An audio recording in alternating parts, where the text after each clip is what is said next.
everybody, and welcome back to Crime in Sports. Yay! Oh, yay indeed, Jimmie. Yay indeed. My name is James Pietragallo. I'm here with my co-host. I'm Jimmie Whisman. Thank you so much for joining us today on another crazy edition of Crime in Sports. We have a sport that we've never covered before today, which is awesome. This is our 491st episode, and we've hit a sport we've never covered before. So I do love this is fun. When you try to figure out how they make money at these things. Like that's the fun part. Yeah, like the dark guy. Well, the dark guy, there was actual prize money. Yeah. This guy, I don't know how the hell he makes money, and then you figure out how he makes money, and it's doing illegal things, as we'll talk about.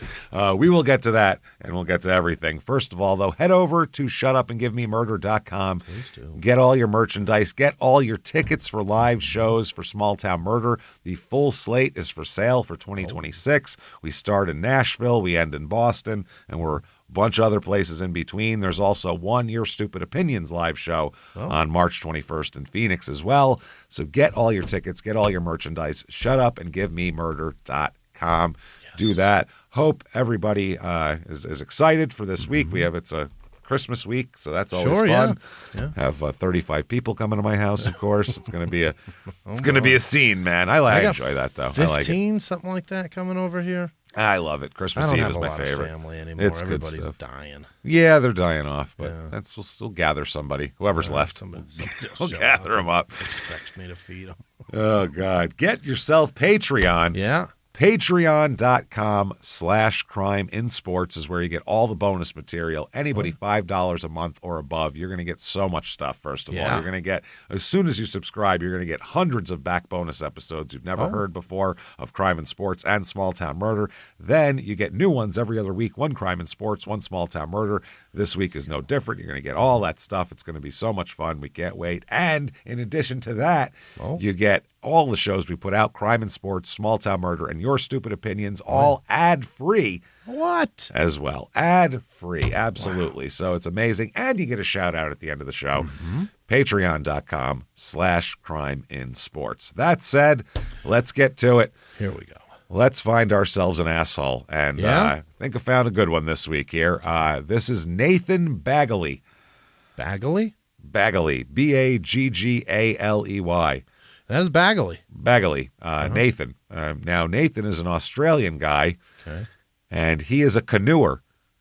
Oh. An Olympic canoeer. Yeah? He rows in a canoe in the Olympics. That's why we've never covered this before. He's got a job. So you'd go, why would this guy think he was hot shit and try to commit crimes? Well, what an asshole we have here, old Nathan he is. He's born December 6th, 1975. Yeah. And he was in the 2004 Olympic Games here in Athens and in men's canoe sprint. Wow. Is his category.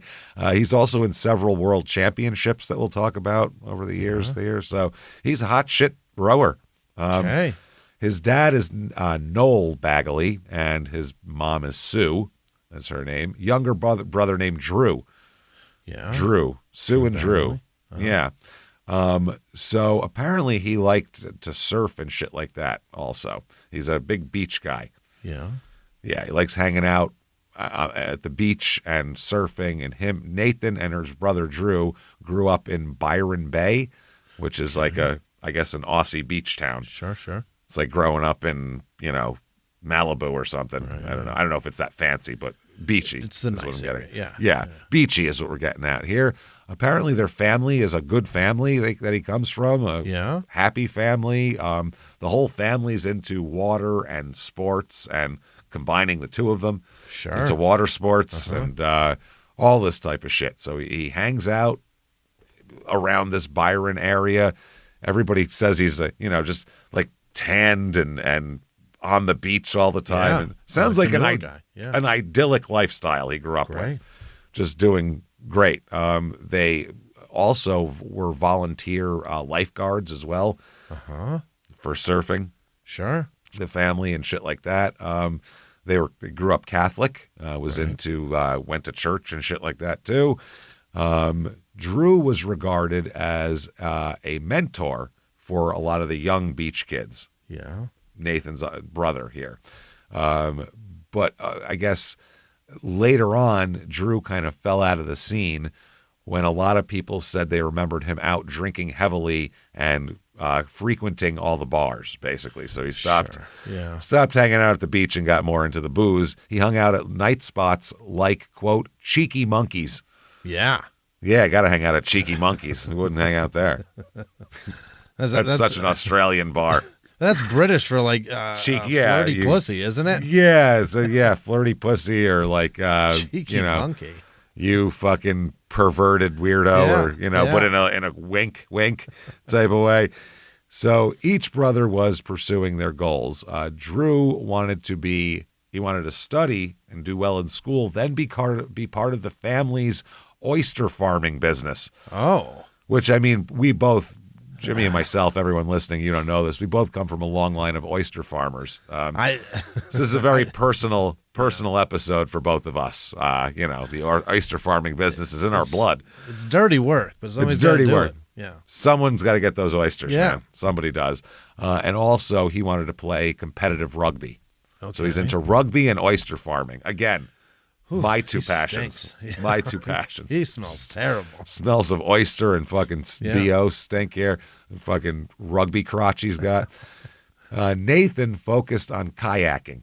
Uh-huh. He wanted to be an Olympic kayaker. Okay. Nathan made his international debut for Australia in 1997, initially competing in the K2, which is a type of kayak, I think. Yeah. February 16th, 1998, this is from the Sydney Morning Herald newspaper. One relatively new team, Nathan Baggaley and Julian Norton-Smith from the Australian Institute of Sport, easily won the K2 1000 yesterday.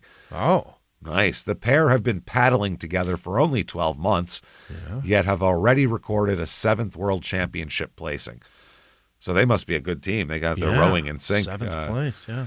Their long-term aim is Sydney 2000, and if early form is any guide, would appear to be heading in just that direction. Baggaley, 22, is from Byron Bay, and Norton-Smith, 24, from Tasmania. Wow. But while their origins may be completely different, they have clicked as a team. Norton-Smith acknowledges that their similar techniques and abilities meant they have combined successfully very quickly. They finished second in the K2 500 on Saturday behind world champions Danny Collins and Andrew Trim. And Norton-Smith said, we'll be pushing them at the Nationals. Yeah. Watch out. March 17th, 1999, photo fails to split championships is the headline. Okay, this is under the headline of kayaking. After 25 minutes and a close study of the photo finish, judges were still unable to separate reigning champion Nathan Baggaley and 1992 K2 500-meter world champion Daniel Collins of Tasmania in the world's K1 1000 event at the World Championships in Sydney yesterday. Okay. So even a photo finish didn't work. It's still a tie. Yeah. Wow, that's a tie. Tie with a photo. That's crazy. Sweden's Marcus Oskarsson won the race, but Collins caught Baggaley on the line, and the pair were named joint Australian champions. So they're joint champions. That's no fun. Yeah, you think they'd do another lap. Yeah. Yeah, let's have a tiebreaker. What's up? Load it back up. Yeah. So, okay, the 2000 Summer Olympics. Okay, we have apparently, I got the results here. I don't really know how to read kayaking results. So we're going to go over this. You float in what position? I assume didn't drown as a category. Yeah. That's a column you have to fill in. It didn't flip over. Yeah, made it without drowning is number one. So this, I guess he's in the canoeing category here. Sure. In Heat 2 and Heat 3 was his unit. His time, he was ranked 4th in the one in the semifinals, where his time was 1 hour, 40 minutes, 0.884 seconds. And then the next one, it was 1 hour, 41 minutes, 8.54 seconds, or 0.854 seconds, but he was 3rd. That's fast, right? Faster than I could do it, probably. I don't know about fast. How far are they going? 1,000? 500 meters? 500? It's a sprint. So it's a short, you got to really get up to speed quick. You got to start digging in that. In an hour, 500 meters? It's got to be 500 miles, right? Maybe it's a minute 40.884. Oh, there you go. That's probably what it is. Maybe it's not an hour 40. It's a minute 40. I figure this is like a long row, like they're taking in the afternoon. Yeah. How far are they going? Raindrops keep falling on my like fucking nice Butch little Cassidy. casual row. I don't know what's going on. So I don't know. And then it said here, what the fuck? I don't know what any of this means. 4H2R2/3. I don't know what that is. That's his rank. I don't know. I don't know what it means, but he was 2000 Summer Games in Sydney. There he is. Yeah. So September 29th, 2000. Headline in the Sydney Morning Herald: Bulgarian accused of positive drug test makes final as Baggaley misses out. Oh. Okay, controversial Bulgarian kayaker. First of all, that's controversial. I'm going to say that this is the only time in the history of the planet Earth that the words controversial Bulgarian kayaker have ever been put together, right? Yeah. I don't think there's any more of those. Pietragallo this morning progressed to Sunday's final of the men's K1 500 in the process knocked Australia's Nathan Baggaley out of medal contention. Murkov, at the center of a drugs controversy, won the second semifinal, while Baggaley, who was in second position early, faded over the last 100 meters to finish a close fourth by just 0.876 of a second to qualify for the final. So he just missed it. Yeah. Baggaley's failure to qualify started another dark day for the sport in Australia. Oh, a dark day. That's a real... Jesus. Do they take it seriously there? Are they like, our canoe team is everything? Kids have canoeing posters on the wall. It's like the dream team, except with oars. Yesterday, Australia failed to qualify in 4 races, prompting Canoeing Australia's high-performance coach, Noel Harrod, he's a real taskmaster, that Noel, don't mess with him, to say he would resign if Australia failed to win a medal. Okay. I will quit, goddammit. September 30th, 2000, this is a newspaper headline, loser trains in on hope of drug ejection. Loser trains on in hope of drug rejection. So he's hoping the other guy gets tossed and he gets to go in. Because of drugs, yeah. So despite the apparent ruin of his Olympic campaign, Australian kayaker Nathan Baggaley has continued training for tomorrow's K1 500 final. Hopeful the International Canoe Federation, who, by the way, watch out, they have authority over all of us, everybody. The International, they're... Never mind like NATO or the UN. It's the International Canoe Federation. They really call all the shots, really. Yeah. He's hoping they'll suspend Bulgarian alleged drug cheat Petar Murkov, who qualified third fastest. Baggaley missed qualifying. Baggaley's coach, Barry Kelly, said his student would continue to train in the hope that the ICF officials uncover laboratory results in Bulgaria that allegedly reveal Murkov and the K2 paddler Marian Dimitriov returned positive tests for a banned diuretic a fortnight before the games. Oh, he's taking diuretics that you're not supposed to be taking. They pissed too much 2 weeks before the games, and it's going to be gone. A third Bulgarian, Motko Tlakalov, was withdrawn from the games on September 15th due to what was cited as health concerns. Okay, so the coach said certainly appeals have been lodged to the ICF and IOC, so you have to assume there's a possibility that there could be an outcome and possibility that Nathan could make the final. He said, we thought we'd be on the safe side, so Nathan has continued to train. Sure. If there was any truth to the rumor, he would be very disappointed if it were to mean he misses a finals place. I would like to see an even playing field. If it proves that isn't the case, then those who have been stuck to the rules deserve to be in the finals. Nathan can produce his drug test record at any time. Anytime. It's totally clean. By the way, that's going to be hilarious later, that he can... No drugs anywhere near this guy. He can He's produce a very mess. Clean drug test. He has complied with all the rules.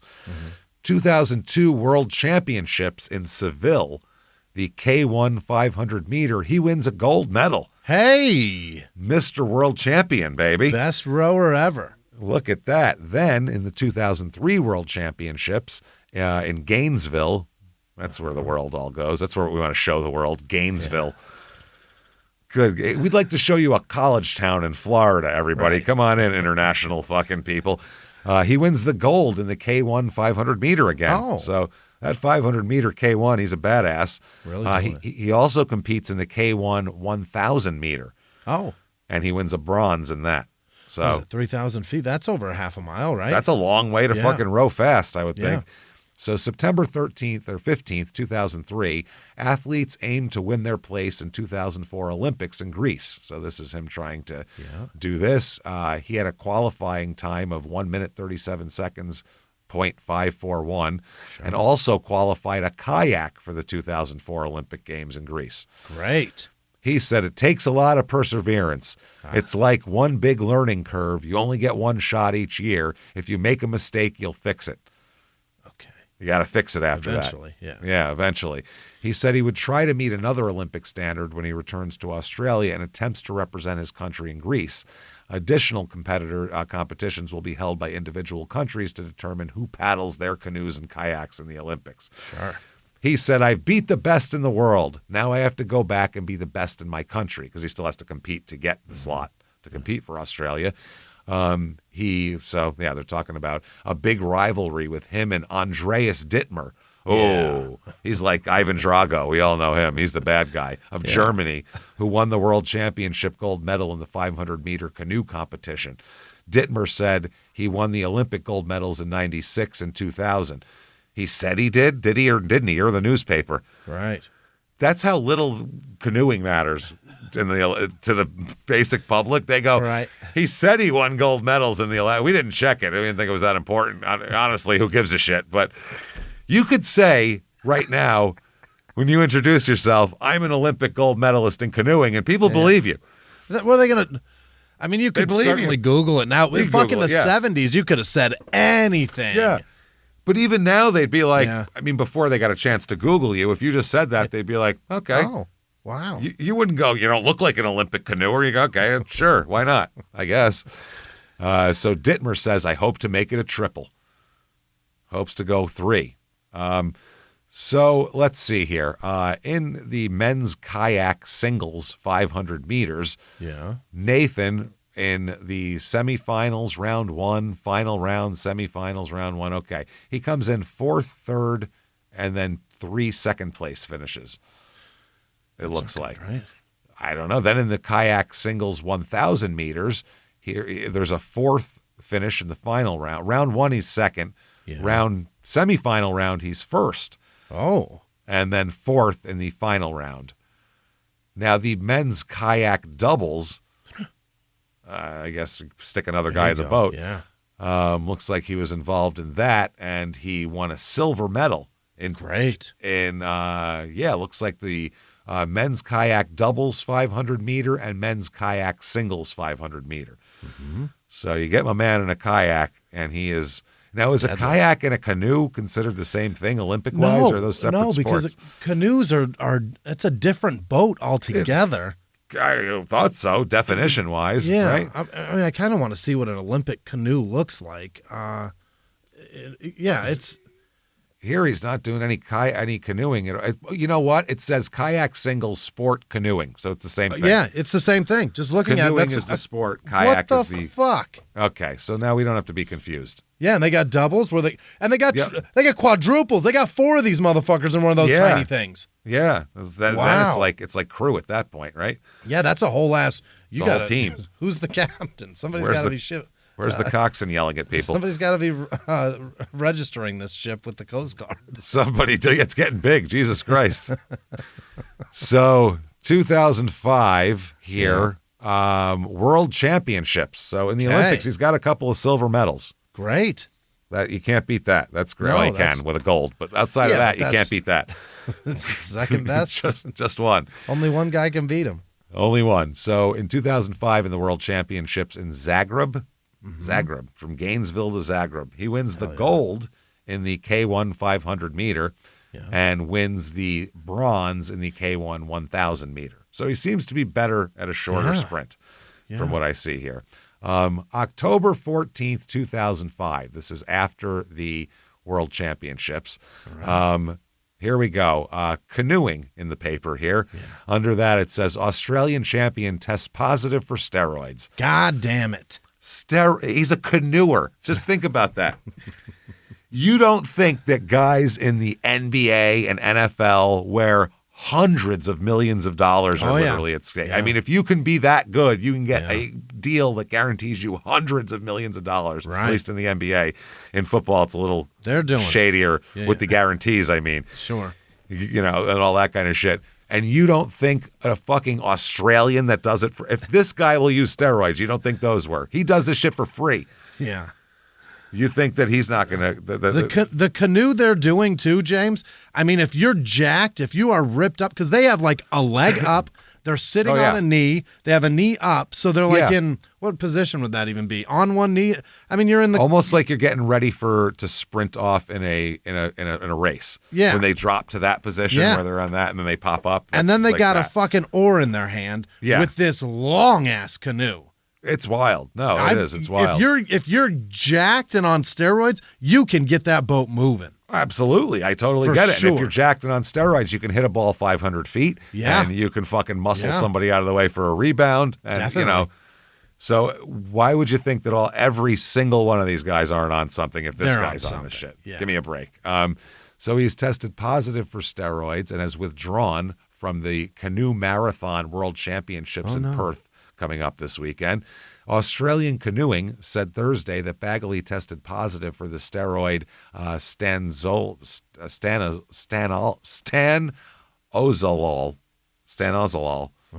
and oh my god, methandienone, which are real steroids. I've heard of those. I can't say them, but I heard them. That's certainly a cycle. Yeah. That's like some shit Jose Canseco would take or something. Like that's not like a diuretic, is what I'm saying. It's not ball that kind and ball of at the end of it. That's and own. That's during an out of competition test conducted by the Australian Sports Drug Agency for Surf Life Saving Australia. On September 13th, Baggaley, a 3-time world champion who won 2 silver medals in Athens last year, could face a possible 2-year ban. Jesus.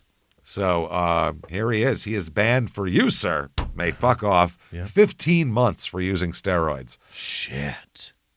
Luckily, unluckily for him, steroids are probably the safest drugs he's going to get caught with in his life, too. Okay. The Court of Arbitration in Lausanne, Switzerland, found Baggaley guilty after he tested positive for these tests. And the international committee has banned him for 15 months. Now, he's got an excuse, though, obviously. He can do it. Here's an article from March 13th, 2006. Last September, the International Flatwater Sprint Racing Community, which... The what? The International Flatwater Sprint Racing Community. Yeah. Not through waves and shit. Was shocked when Australian national champion Nathan Baggaley tested positive for banned steroids. He was suspended from competition for 15 months. The results of the test, which were conducted out of competition, took everyone by surprise. Yeah. Baggaley is one of the top men's sprint athletes in the world and a silver medalist for the 2004 Athens Olympics. He'd been tested for banned performance-enhancing substances many times, 50 at least, according to his estimate, always with negative results. Okay. Baggaley didn't deny that steroids were in his system, but he had an excuse. Oh. Okay. This is a... What could possibly? I had the steroids in my system. I took steroids, but listen, it was prednisone. It's for my upper respiratory infection. It's almost that would be, you could almost get away with that. Yeah, this is insane. We've heard a lot of steroids excuses from people. You know, I didn't know that they gave me a thing. I didn't GNC. know. I didn't GNC know gave me a bottle of pills, and the guy said it didn't have it in it, but it did, and whatever. Right.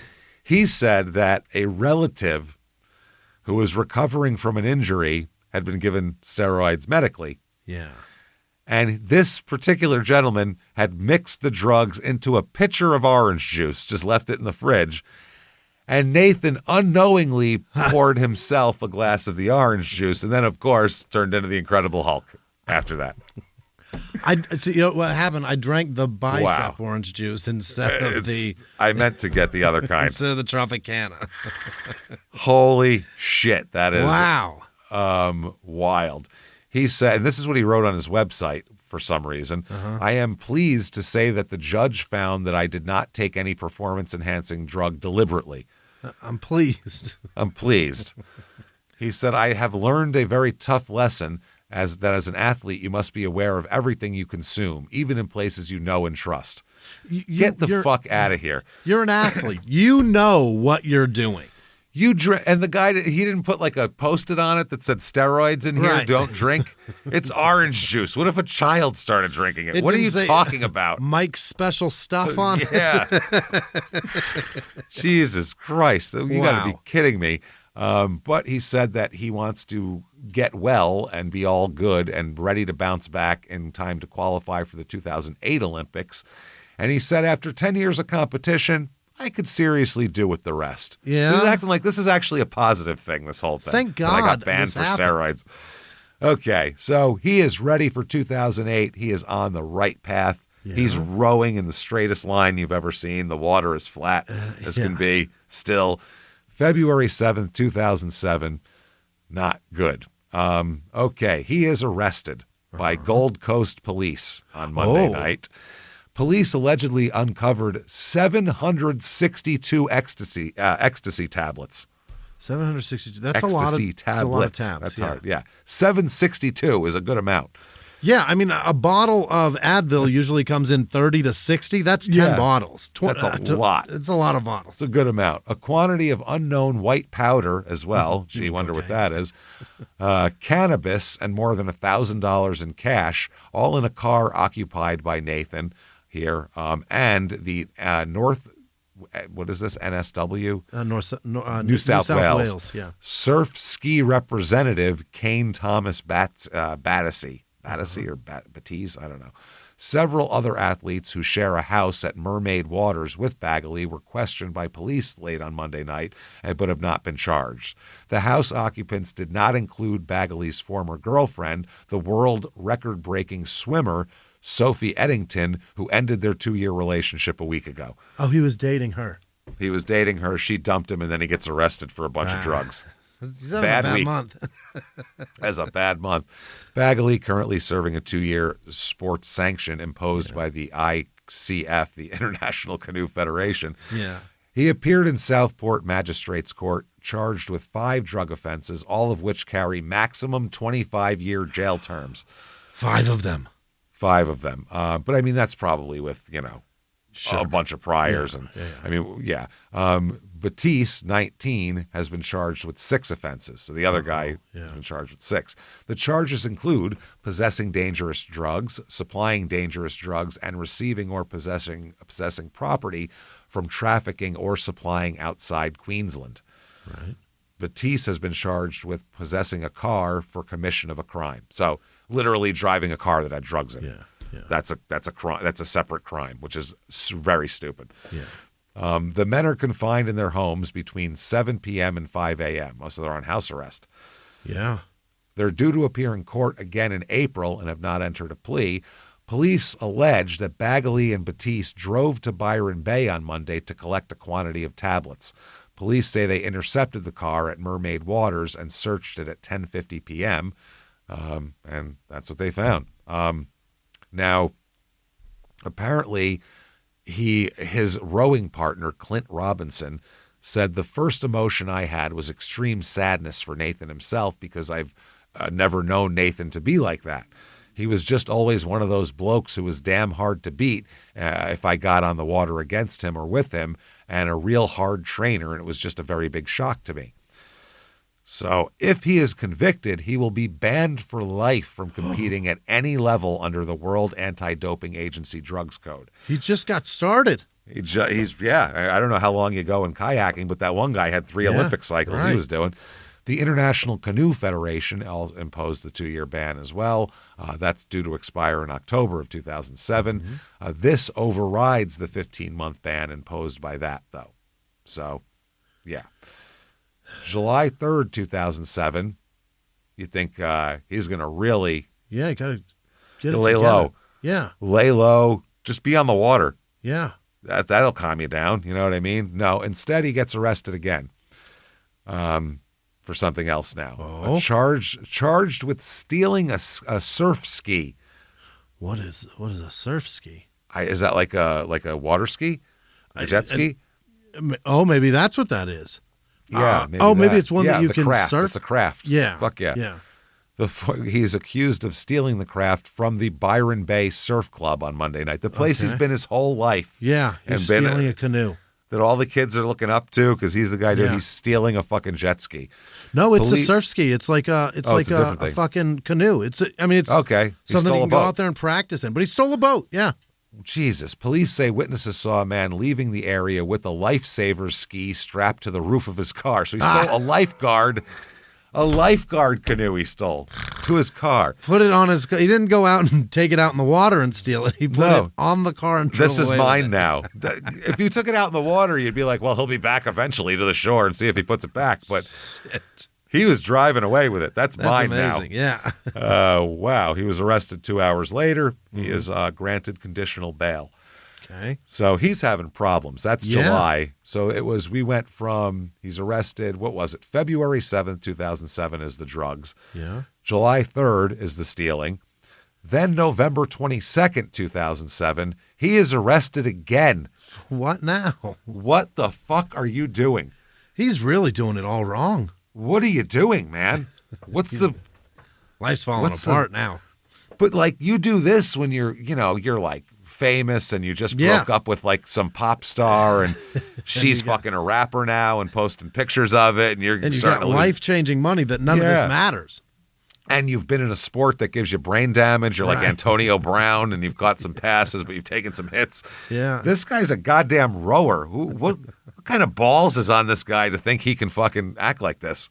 Speaking of, Antonio Brown's got to be in so much trouble now, right? Is he still in jail?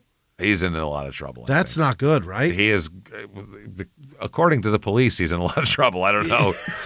He's going to end up in a lot of trouble, but wow, is he having a lot of problems. Attempted murder's not good.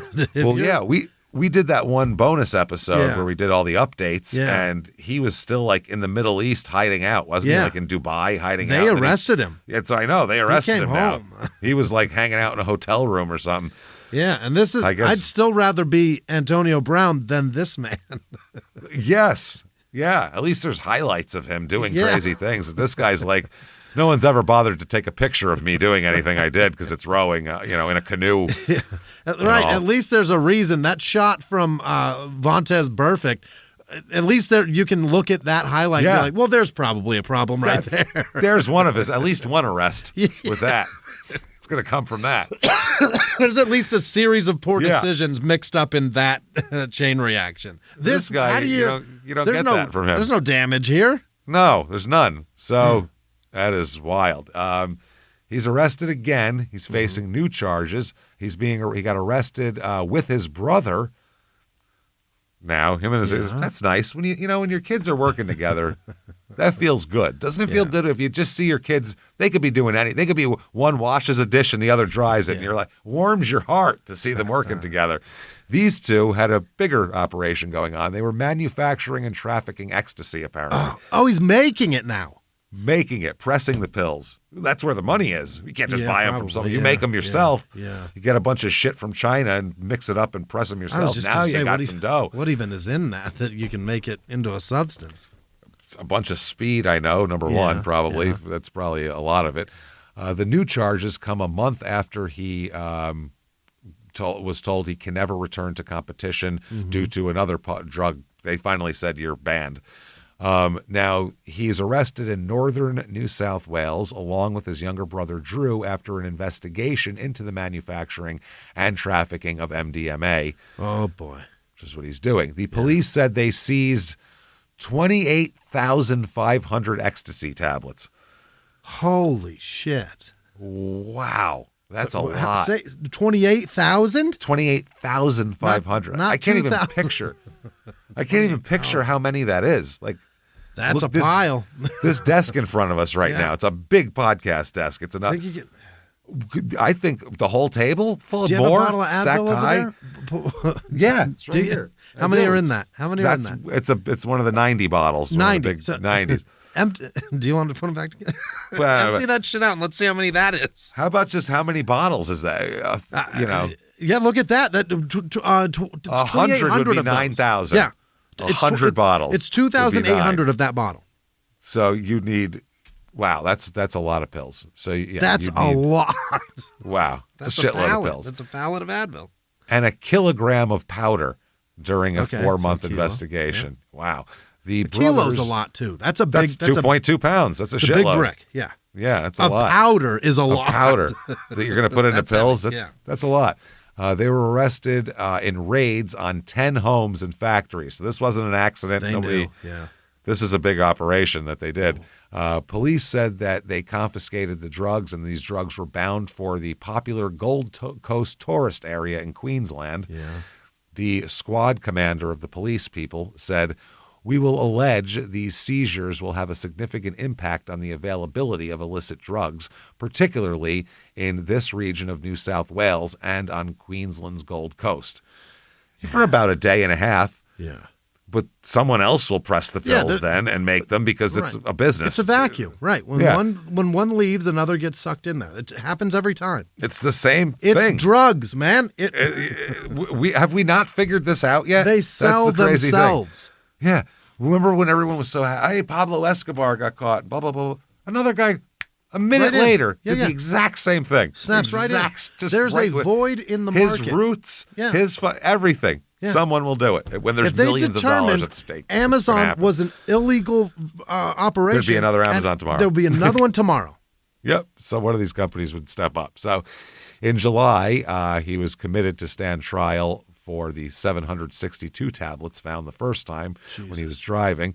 He's got the steroids thing over his head. He's a mess. He's a mess. Involved in drugs. He likes his drugs, apparently, especially selling his ecstasy, which is, I think, how he's making money.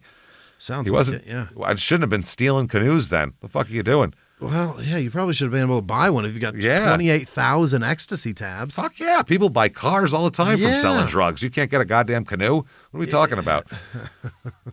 So, February 25th, 2009, he is going to plead guilty to manufacturing and supplying drugs. Mm-hmm. Here we go. Manufacture. Oh, Jesus. Yeah. So they were arrested at an apartment block in Byron Bay. And Drew was arrested at a nearby oyster lease. So he was still working the family oyster farm. Oh, my God. That's wild. You got to keep your day job if you're doing shit like that. Yeah, you have to. It looks that way, and you can't buy a Porsche and you can't buy a big house. So why are you doing it even at that point? Yeah. You got to hang on to the cash. So Nathan pleads guilty to manufacturing 1,509 tablets. That's a very specific number of the drug MDMA and 2 counts of supplying a prohibited drug. Drew pleaded guilty to manufacturing 13,500 tablets. From my math, we are still missing a lot. Good 13,000 and change of Where did tablets. Those go? Maybe they charged someone else with that and 1 count of supply. Mm-hmm. So other matters listed for mention against Drew include goods in custody and being in possession of $62,000, which police say was the proceeds of the crime. That will be taken into account at his sentencing. So both of them plead guilty. Yeah. Nathan faces up to 20 years in prison after this guilty plea. Not good at all. And if you're going 20, it's like 20 a pill generally. Sometimes, I mean, it depends on how many you're buying. Sometimes you can drop down the price just by bulk. But even at 20 a pill, 28,000 20s is, that's a lot of money. It's a lot of goddamn money. That's what I mean. And I don't know what it took them to manufacture those, but I guarantee you that wasn't like a year's supply. That was going to go pretty fast. $800,000? What are we talking? 20 times? 25. What's $20 a pill? 25,000 of them? Yeah, 20 times 20 is 400. That's $100,000. 400,000 for the 20. Yeah, so add that onto it. And Jesus. It's an amount. June 3rd, 2009, here we go. He is going to be sentenced here. Yeah. And like I said, this is after the plea. They get him up there. The court was told that He and his brother have already spent more than 18 months in prison following their arrest. So that's something you should think about. Take that into account here. And Nathan's lawyer said it's been a hard come down from being a world champion, a revered person in his hometown, internationally and nationally, to someone who has been completely vilified. Yeah. That's right. His brother Drew is sentenced to a minimum of 8 years in prison for manufacture and supply of ecstasy. And Nathan is sentenced to, you, sir, may fuck off, at least 5 years in prison. Okay. Minimum. So he will be, and he's already served 18 months. Okay. So Nathan will be eligible for parole November 20th, 2012. All right. So there he goes. He is going to convicted drug manufacturer. Yes. Ooh. And the shit part is, if you're a boxer, you can still work out in prison. If you're like a basketball player, you can still play ball. Try canoeing in prison. There's not a lot of that going rivers. Not a lot of water sports going. I would assume, especially if he's that fast, he'd just keep going. What are you going to do? It's a fucking river. Set up a roadblock at the ocean. I don't know what else you do. Level. Best of luck, bitches. You ain't catching me. You better have a motor. You better have a speedboat. Yeah. So June 5th, 2009. This is from the Daily Telegraph. The rise and fall of Baggaley. Yeah. Here we go. In letters to the Lismore District Court Judge James Black, Nathan, 33, portrayed his life as being exemplary before his, quote, short period of stupidity. He said, you caught me the first time I tried. Yeah. He revealed his pain, anger, and how gutted he was when, after representing Australia for 10 years as an elite athlete, he was suspended from his sport in 2006 on what he called a drug, quote, technicality. You got caught with steroids in your system. It's not a technicality. No one's buying your orange juice horse shit. Orange juice. It's a technicality. Wow. Technicality. Yeah. He said, I trained 4 times a day, 6 days a week. This took a lot of commitment and sacrifice, but I enjoyed the challenge. It wasn't until I was suspended that I found myself in trouble.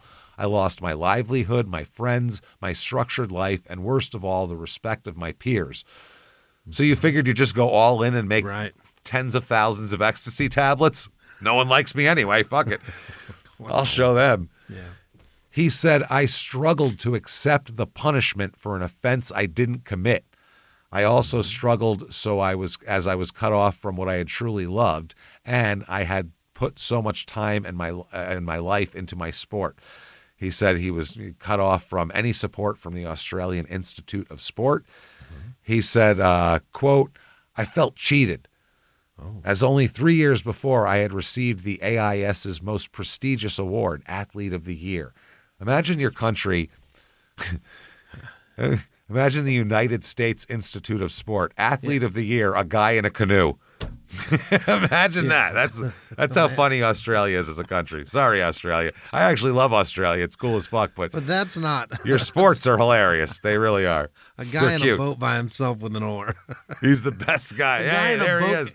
A guy in a broken boat is your best athlete. Yeah, your best athlete. With veins full of steroids and a cargo hull full of ecstasy tablets. In America, a guy in a boat has a helmet. Ecstasy tablets. It's so hard. A guy in a boat has a helmet in America because that boat does 200 miles an hour. Yeah, it's a fast boat. Oh, man. So that's amazing. They celebrated my success, yet when I found myself in trouble, I was ignored and left to fend for myself. Yeah, you became an embarrassment at that point. Yeah. He said, I sacrificed gaining a trade or a profession in order to pursue my sporting dreams and representing my country. Okay, that's not like he's acting like that's like some like honorable. Yeah. I sacrificed everything. You didn't go to war. You didn't drop out of Harvard to enlist because Pearl Harbor just got bombed. Right. That would be something where you say you didn't. You opted out of the family oyster farming business so you could row. To make rape pills. Row and make rape pills. So that's interesting. He said he had no work opportunities and fell into a deep depression, and he would party excessively and pretend to be happy. He said he frequently and regularly used ecstasy to, quote, forget about my problems. Really? That's what he said. It was all just to forget his problems. He wanted to party those 2 years away. He's trying to say this is personal use. Personal use. I made 28,000 of them. I really want to forget. Oh no, it gets better. He's full of more shit here. All right. I'd have given this guy the maximum for how full of shit he is. This is crazy.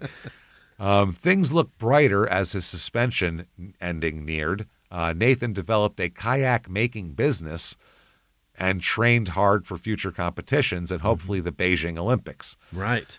When Drew was unable to pay back Nathan's loan, meant to help him with his oyster leases, Nathan, who wanted his money to compete overseas twice, helped supply ecstasy to 2 of Drew's clients. Right. Okay, so Drew couldn't pay back a loan, so Nathan said, I'll help you pay back the loan. Just sell some drugs. And that's an excuse. Yeah.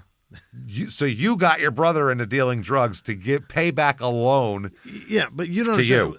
These predatory loans are such high interest. Yeah. But this is like the fucking plot of Friday. This isn't You're both not scrambling to get money to pay back Big Worm. He owes you money. If Smokey owed Craig money, yeah, I think he'd have let him go for the day. I don't think they would have had to do all that shit they did. He would have been like, just get me like by the end of the weekend. Like, you know what I'm saying? Uncle Elroy won the lottery and he overspent. So we're gonna have to hard. We're gonna have to sell some weed. So fucking stupid, man. Oh boy. He said also, this is a great one from Nathan. I did not receive any money from them. The only reward I would get was that Drew would get back on his feet and I would get the money back. 28,000 pills. 28,000 pills.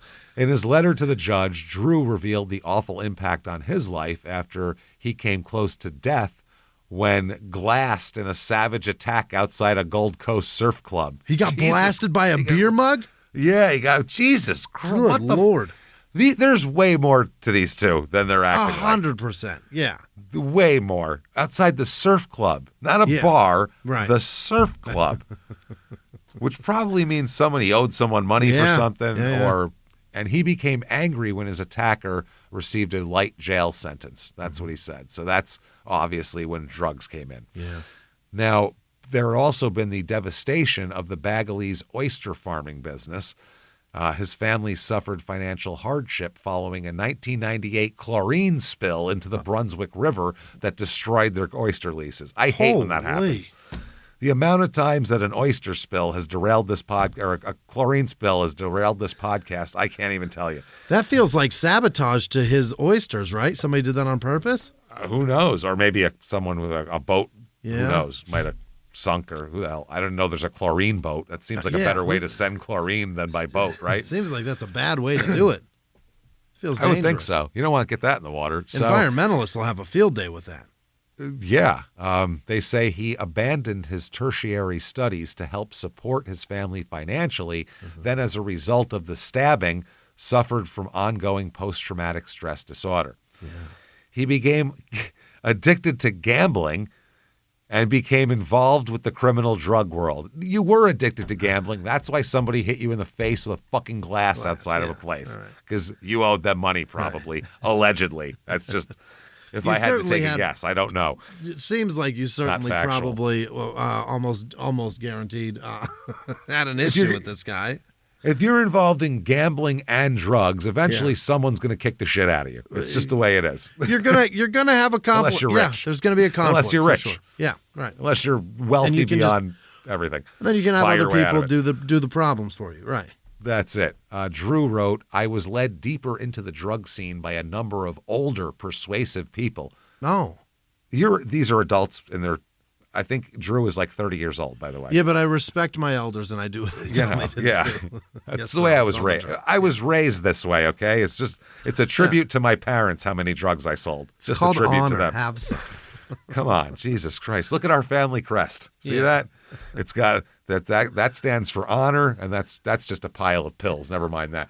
This stands for rowing and oysters. He said, I believe they used me to generate themselves money. A gross misjudgment on my behalf. I never had dreams to become filthy rich, and I never lived the high life. Drew's parents described him as the most sensitive of their 3 sons, with a strong community spirit, who had worked with Byron's indigenous youth and had an ability to connect with people from all backgrounds. They since had realized what dire effects the attack on Drew had on his mental well-being. So they're trying to say he was all messed up from being attacked for God knows what. Unknown reasons, really. Yeah, feel bad for me because I put myself into the underworld and now I'm going to prison, so I should get less prison time for that. I'm paying extra consequences for shit that has nothing to do with me. No shit. So Nathan here is serving a 9-year sentence, which he's got to serve at least 5 on until he gets parole. So this is amazing. He's in jail. He's serving his time at the Cessnock Correctional Center, and he's arrested in prison. Oh. And charged with possession of a prescribed restricted substance, steroids. He had steroids in prison. Wow. Jesus Christ. But they accidentally put it in my Red Dead. It was all, that's all. It was in his juice box, but he had it. They put it in my orange juice box. Oh, my God. Put it in my fucking Yoo-hoo box here. It's understood that he's been moved to the Silverwater Metropolitan Remand and Reception Center and will appear in court July 21st. Wow. They said that the 2007 arrest on the ecstasy charge was featured just this week on the 9 network program Australian Drug Lords. Oh, wow. So he's appeared on a program called Australian Drug Lords. That's not good. Incredible. Sounds like he's doing a little more than trying to get his money back on one run of pills. Yeah. That's ridiculous. You don't manufacture pills once. And then have to become a drug lord to make up all the laws. You don't like get all the equipment and all the stuff and make one run and go, phew, got my money back. Okay, throw all that shit in a dumpster and move on. No one does that. I broke even. We're good now. Yeah. Jesus Christ. So he, it's claimed that, that Baggaley and his brother were convicted on the ecstasy charges. They said that the 15,000 tablets that they were both convicted on had a street value of $2.5 million. Whoa. I don't know how much drugs are in Australia. It's an Evidently island, so they're 100 a pill. They're going to be a lot more in Australia than they are in Phoenix. You know what I mean? Yeah, good By point. far. Yeah, and I grew up in New York, too. Pretty cheap drugs, same thing. So 2.5 million? $2.5 million. Wow. Now, here we go. He's continually maintained that the first steroids bust was through orange juice, which is awesome. But he said here that I've been cut off from what I truly loved. I've been left with no profession. So somehow he's gotten busted in jail. I don't know how the hell he did that. Crazy. So November 20th, 2011, he's released from jail, which is before they said he could even get out of jail. He couldn't get paroled until November 2012. Right. But they said that he's being released, and that's that. He got picked up by his father. Yeah. Now, November 3rd, 2013, he has got to go back to court. There's a reason for that, because a couple days before that, he's arrested again by the Australian Federal Police this time. Oh, those are drug guys, right? Yep. Him, a 52-year-old Coffs Harbour man, was arrested along with Baggaley at Tweed Heads in northern New South Wales. A third man, a 32-year-old, was also arrested. It's alleged the men are involved in a syndicate producing and manufacturing amphetamine drugs. Oh, he's got meth now? Meth he's making now. Jesus Christ. What the fuck are you doing? What are you doing? There's a very small market for steroids.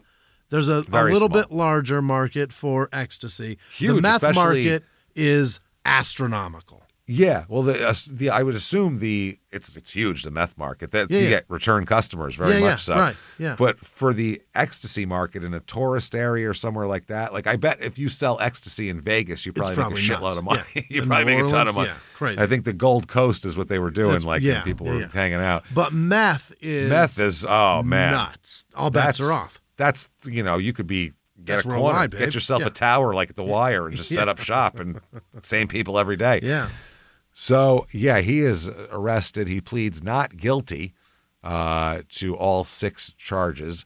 They said that the police, the AFP, which is the Australian Federal Police operation, this year began to look into the importation of drugs into Australia. Police alleged the syndicate had recently established 2 clandestine drug labs, one at Tweed's Head and another at Currumbin Waters. That doesn't sound like a serious place. Currumbin?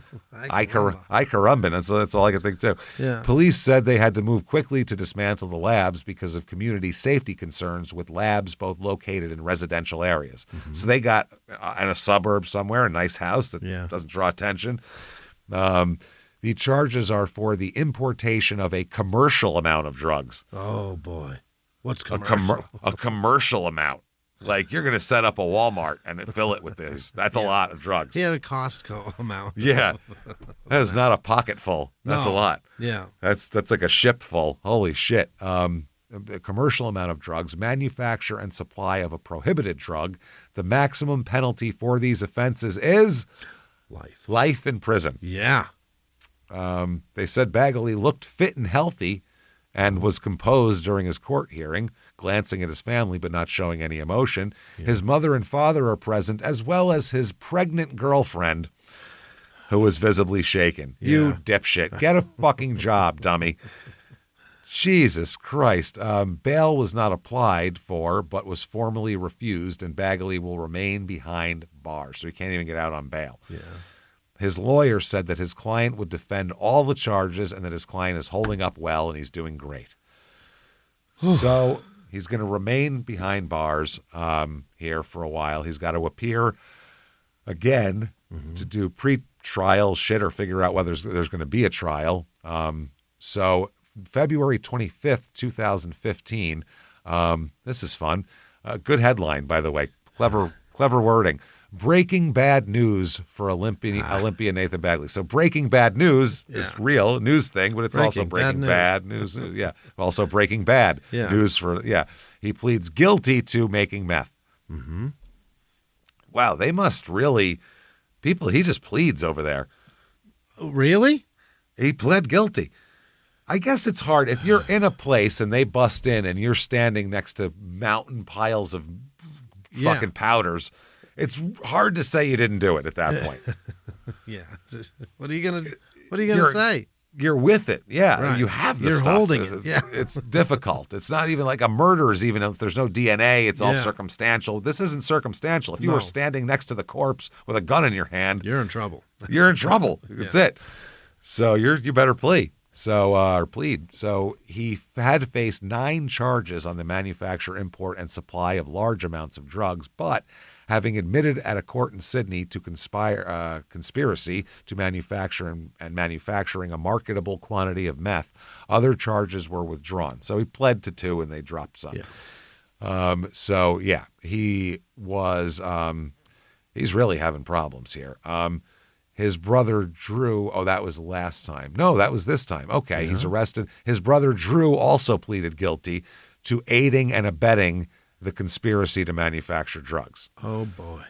So he's got to appear in court, too. November 20th, 2015, Nathan says he's extremely embarrassed over his involvement in the drug manufacturing syndicate. Oh? He's embarrassed, yeah. He says he's remorseful and extremely embarrassed about this. He, he said it's not me. You know what I mean? I would never. At his sentencing hearing, the district court heard that he had been targeted by other inmates in jail, too. Oh. Now he's being targeted. In one incident here, he had been hospitalized and given stitches after he was punched and rendered unconscious there. Baggaley said during sentencing, "I've had my dramas in jail." That's some dramas? That's the problem. It's not like... when Mike Tyson went to jail, nobody fucked with Mike Tyson in jail. Nobody. What are you going to do? You can't make a weapon big enough to be able to take him down. No. What are you going to stab him? He's still going to beat you to death. That's a problem, yeah. While he's bleeding to death, he'll beat you to death, period. So, or a big, a big offensive lineman or something goes to jail, he'll probably kick the shit out of you. Also, if you get Jason Williams, he's 7 feet tall. If you get hit in the face by him, there's going to be problems under the skin. Major problems. Right. Yeah. You may take the punch. You may eat it very well. But, it's not going to be okay. We get ugly afterwards. Yeah. He said, I'm obviously a profile person due to my sporting background, and yeah, it does attract a lot of attention. It is possible it could happen again. He said the crimes were an act of desperation. Oh? Desperation. He said, my role in the operation, I was just a mere gopher. Go for what? Low level, man. Yeah. Coffee, sandwiches, whatever they needed, man. Just low level. Yeah. And said his crimes were an act of desperation and a last resort. He said, quote, I am extremely embarrassed, to be honest. Yes. And Drew also said he apologized to the court for his actions and said he felt ashamed and regretful. And, they said that the lawyer here, I believe this is his lawyer, told the court that at the time the syndicate started making thousands of tablets of 2CB. What is 2CB? I don't know. The drug had been legal. Oh, I think it was like probably one of these like a Vivarin, like a no-dose. Synthetic? Okay. That type of thing. And then they outlawed it and said it's meth. And they were still making it. Oh. Yeah, it's probably trucker speed or something. Probably, yeah. Yeah, I can see that. Drew said, in regards to 2CB, I had the stupid belief that if a drug was legal, it must be safe. That is, in fact, not the case. And they said that the brothers were involved in making drugs this time to raise money for Drew for reasons which were not revealed in court. Drew, get a fucking job, man. What is your... why is it always... Drew has a gambling problem. Yeah, that's what it sounds We like. found out before. Yeah. So those don't go away, by the way. No. They do not. You can claim bankruptcy. They're coming back. Ooh, they're coming back. You Claiming think a bankruptcy heroin is- habit is hard to break? Try gambling. Right. Especially now. Right. Now that You it's can't- so yeah. easy. You can't get heroin on your phone. No.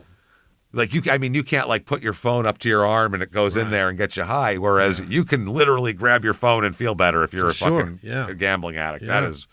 That is not good at all. 2CB is bad shit, James. It is a what is that? psychoactive You got drug. It's a synthetic psychoactive. So it's a psychedelic, hallucination, and stimulant. So it's meth that makes you freak out.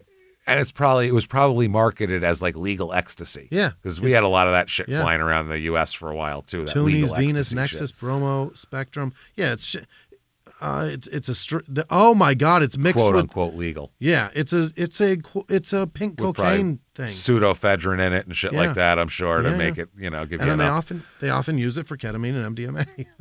There you go.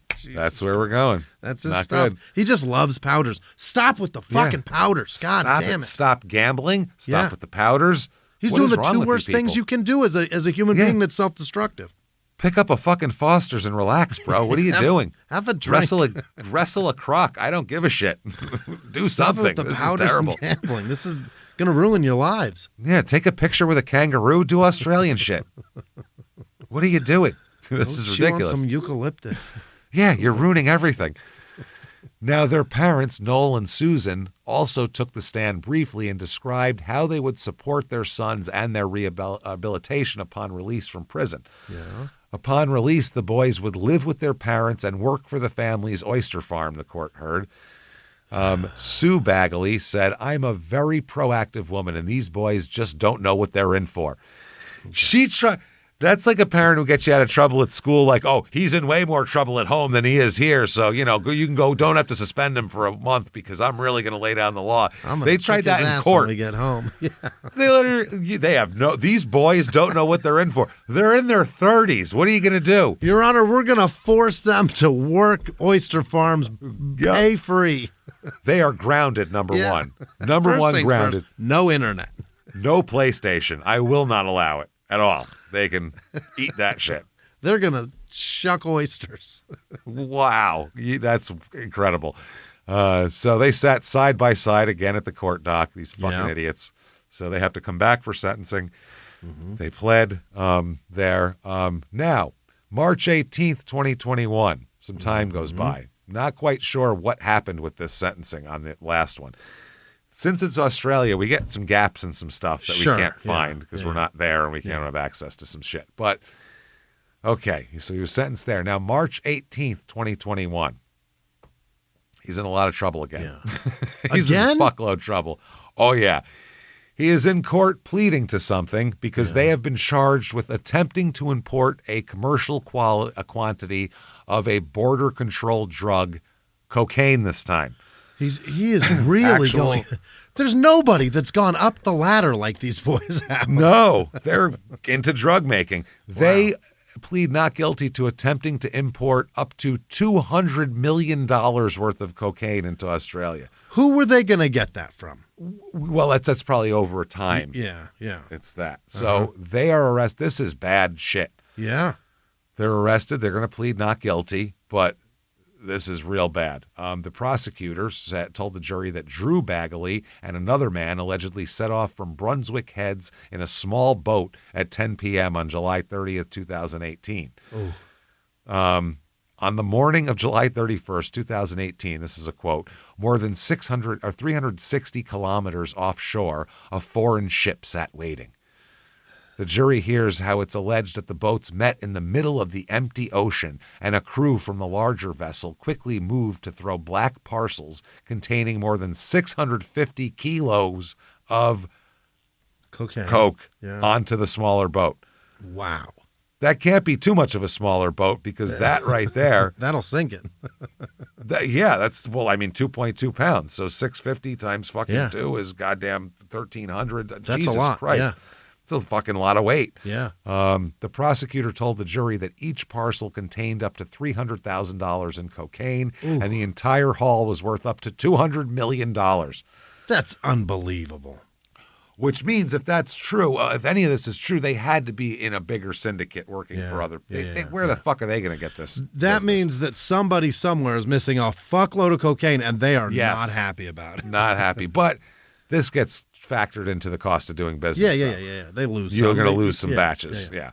Now, they said that unbeknownst to the people on the boats, a surveillance plane hovered ahead the whole time. Okay. Watching them. Wow.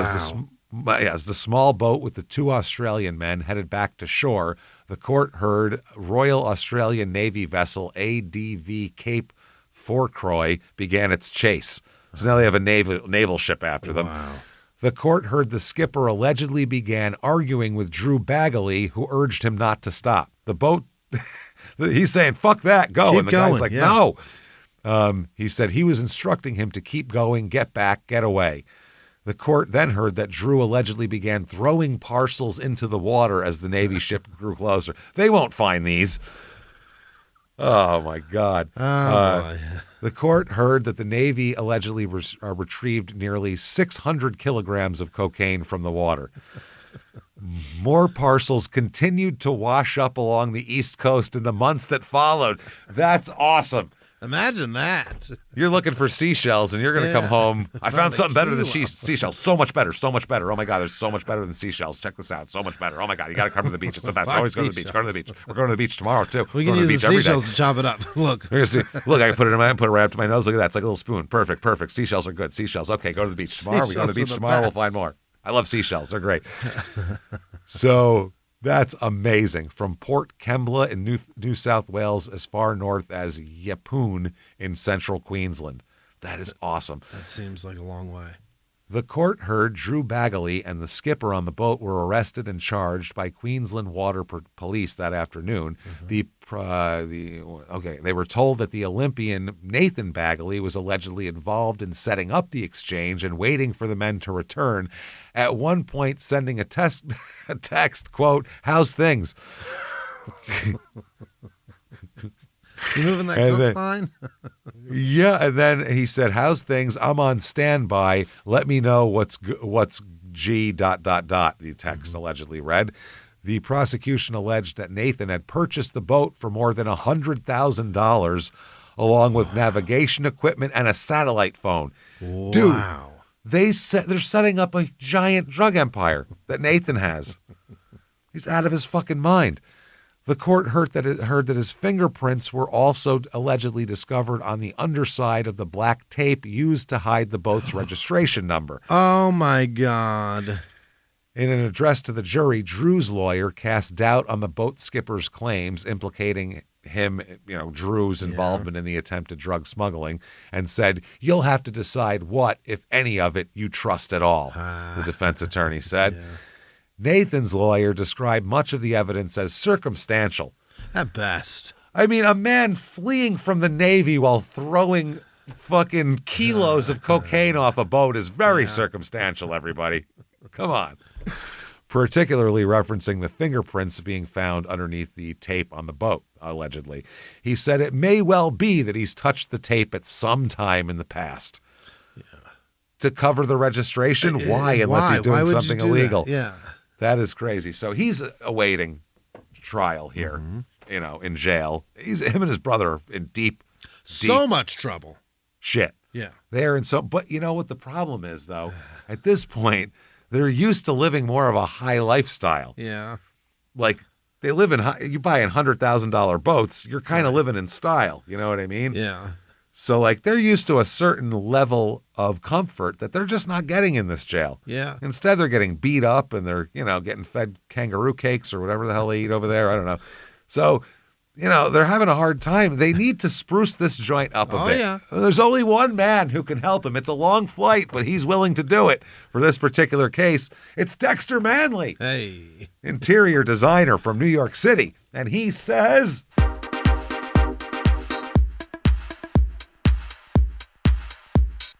How is it you've come to arrive here? Seriously. Oh, my God. Like, I bet you just, especially, this is the funny part. You, Drew, little Drew there, little Drewski, DRU. Look at you, like little Drew Hill. Look at you. You, my friend. See, this is stupid because you were fleeing in a boat. Running away. Am I right? Running away from the Navy, right? First of all, and if it was me, I would have said, listen here, Navy guys, you take me over. But anyway. You take it. You take it. You just take it. But you were going, and your brother's like the fastest rower in the world. Yeah. Isn't that ironic? And you, it's amazing. You just couldn't get away fast enough. You couldn't row your little self fast enough to get away from these people. But Nathan, you're pathetic. Yeah. I'm sorry. You, sir, you're white trash. You are. I'm sorry. Trash. You're white oyster trash, and that's all there is to it. You're like searching for pearls in a shell, and it's just pathetic. You just get in your little boat and you just row away, mister, because I am not dealing with any. And this cell is gross. You too. Yeah. Stop shitting in the same place, okay? Because I will not decorate this at all for any of you guys. Vince McMahon, he wouldn't even take the trip over. He said, I'm not interested. I'm not. They're on steroids, yes. He was like, that's interesting, of course. I love a guy on steroids. But no, thank you. So I have to go now. And poof, in a cloud of boas and feathers and all sorts of shit, he's gone. And the boys are very confused. They think, how much ecstasy did we take? Holy fuck, this is crazy. So anyway, March 24th, 2021, Drew, a witness tells the court that Drew hired him to drive the boat in an alleged attempt at drug smuggling. He said he helped three-time world champion kayaker and his brother try to smuggle all this cocaine into Australia. Yeah. And this is Anthony Draper. He gives evidence, and he said that, explaining his role here, he said, I guess it's alleged that Nathan had bought the boat along with navigation equipment and a satellite phone and prepared his brother for its use, including concealing the registration. The prosecution also alleges that they drove it to the Brunswick Heads boat ramp and planned to be there when Drew and Mr. Draper returned with the drugs, and he would be responsible for storing them, meaning Nathan would. Yeah. The prosecution told the jury that Draper and Drew boarded the boat, traveled the 360 kilometers to meet the foreign ship, and obviously they were, seen, and there was a chase and everything else. Mr. Draper told the court that he had been recruited by Drew to, quote, drive a boat to pick up Smoko, S-M-O-K-O. I don't know Australian drug slang. Smoko, yeah. Days before they headed out to sea. He said that Drew said, come up and drive a boat for me and I'll pay you some money. Well, that's about how it goes. He said he thought smoko meant marijuana. Oh. He thought that's what he was picking up. Not, the fucking a Mexican province worth of cocaine. Not that much. So he said that Drew asked him to use encrypted messaging software and promised him to pay him $10,000 for helping. Oh. So that's a good day's work. Certainly. He said that Drew paid for his flight from Sydney to Coolangatta. He said, I had no money at the time. If you're broke and someone offers you $10,000 for a day's work, You fucking do it. Yeah. Once on the water, he said that the pair discussed where they were going and what they were picking up. He just said, we're going to pick up some pot, some smoko. Mr. Draper then told the court that once he reached the, quote, big red boat, the people on board were South American or Latin speaking. Oh. He said some of them had guns, some were yelling out. They threw over some black packages and we put them on our boat. He said he became concerned about the quantity and weight of the packages and yelled back to the crew, too much smoko. Too much smoko. Too much smoko. It's the greatest. No more smoko. Too much smoke. In an Australian accent, that's great. Too much smoko, mate. Too much. Too much. Too much smoko. I have to write that down because that is going to be the title of this episode. Too much smoko is amazing. Holy shit. Too much smoko. He said they were yelling out, it's not pot. Uh-huh. And he said they were saying, no, it's cacao. Cacao? Yeah, cacao. Right? Yeah, cacao. Yeah. So you say it. He then said he asked Drew what was really inside the packages, and he said, don't worry about it. Just keep loading the boat. It's cacao. It's cacao. Don't sweat it. You don't know what that is either, so don't worry about it. I just said, what the fuck is it? And he said, let's just get it on. Yeah. Let's just get it on the boat. They began driving back to the shore when Draper spotted another boat, and Drew told him to just keep an eye on it. He said, quote, just keep driving, keep going back to Brunswick. So this guy said, I shit myself. At first I thought we were going to get robbed by pirates. Yeah. He didn't think he was hoping it was the Navy. Yeah. Because at least the Navy's not going to kill you, probably. Yeah. I'd rather it be them. Yeah, so he's pants full of shit here. Yeah. And he said the pair realized shortly that it was a Royal Australian Navy vessel that had, quote, got us, and they decided to dump the packages. He said border patrols were chasing us and we threw them overboard. So, yeah, the court also heard that they dumped their phones and a radio into the water just before a Queensland police boat reached them. The court previously heard the Navy retrieve nearly 600 kilos of cocaine from the water, with more packages washing up on the shore. The court was told Mr. Draper's currently in custody, but before he was convicted for his role, he agreed to give evidence against the two brothers. So he flipped. Yeah. He's the flipper. He's just there for 10 grand. Under cross-examination, he told the court that he had written letters to Drew while in jail saying, quote, I'm sorry I tricked you. Oh? I don't know how that works. He tricked Drew. The court heard he also wrote a letter to the brothers' parents. He said, I wrote it for Drew. I wrote the letter just for his mother and father so they wouldn't feel so bad that it was him. So he's in one letter, he wrote, I quote, I want to fix this up and tell the cops the truth that you thought it was tobacco. Yeah, right. Okay. Okay, anyone on a boat meeting another boat with fucking parcels on it in the middle of the ocean, that is not tobacco. 100% Unless it's like a Seminole tribe or something. It's not tobacco, okay? It's just not. It's amazing. Wow.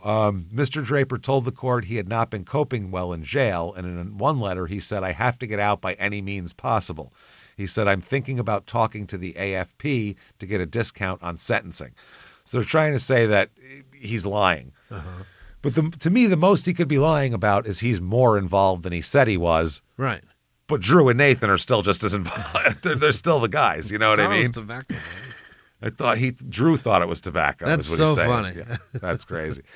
Now, March 21st, 2021, trial of Olympian and brother may be aborted over jury safety concerns. Oh?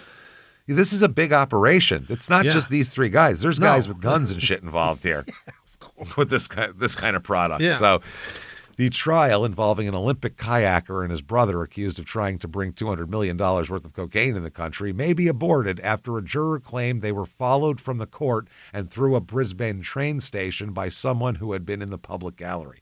Okay. This seems a little stretchy to cancel the goddamn. You can put a fucking alternate in there and watch the jurors. I don't know, sequester them, I guess. So, yeah, they're on trial. It began Thursday, March 18th, and was scheduled to go to the middle of next week. But the jury concerns and also, at the time, COVID cases had spiked in Brisbane could derail those plans.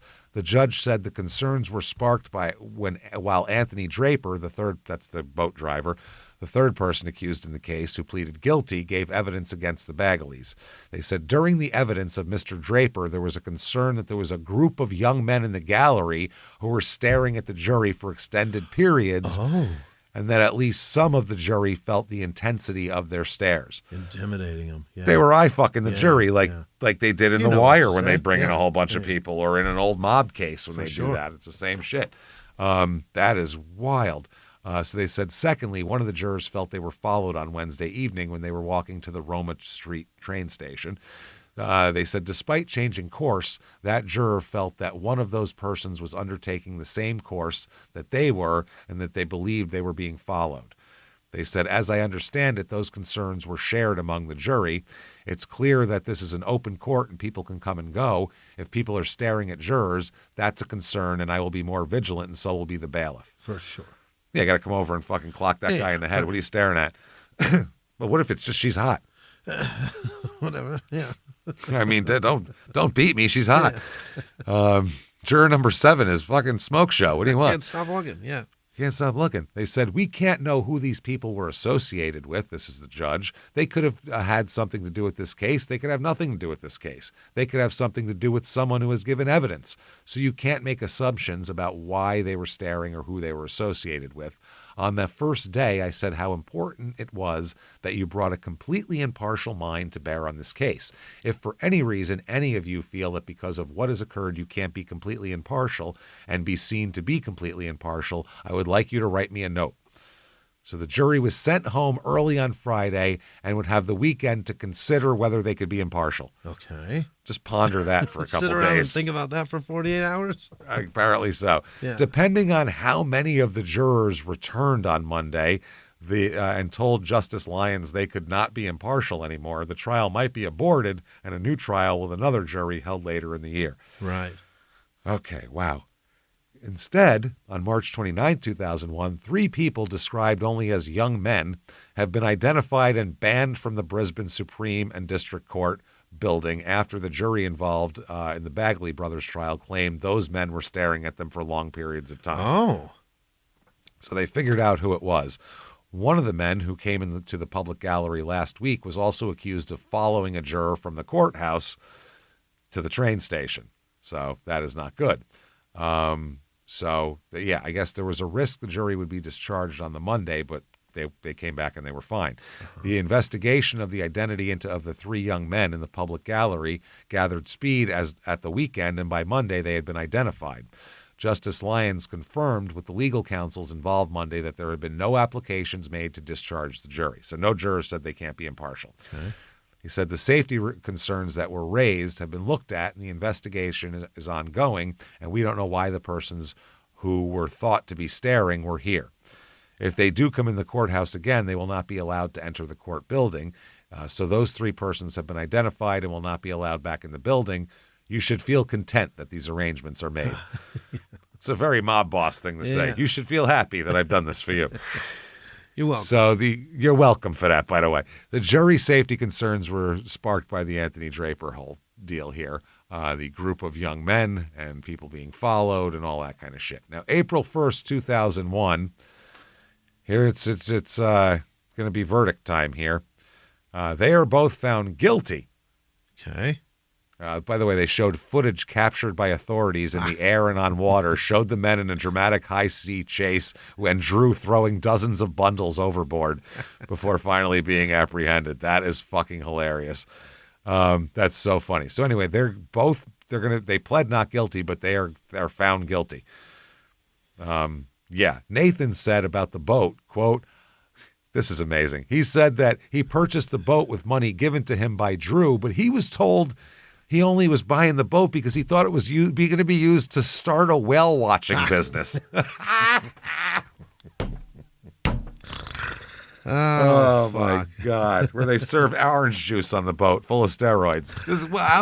His excuses and from time to time, asinine. on board a shipment of tobacco. We don't know. You never know. Some smoko. Who knows?